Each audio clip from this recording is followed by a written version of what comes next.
శాఖలో హీరోయిన్ కాజల్ అగర్వాల్ సందడి చేసింది. ఓ షాపింగ్ మాల్ ప్రారంభోత్సవానికి వచ్చిన ఆమె తనకు పట్టు చీరలంటే చాలా ఇష్టమంటోంది. ప్రస్తుతం తాను తెలుగు, తమిళ సినిమాలతో బిజీగా ఉన్నానంటూనే యాక్షన్ మూవీస్ లో యాక్ట్ చేయాలన్నది తన డ్రీమ్ అంటోంది.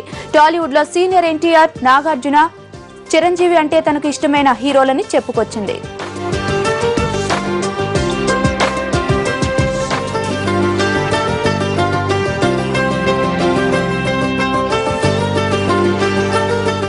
I am doing Nayak. I'm doing Badshah. Sir Ucharu is releasing on the 21st of December. And I'm going to be doing a lot more Telugu movies. And I have done 26 Telugu movies and 4 Tamil movies. What do I do more? I'm a big fan of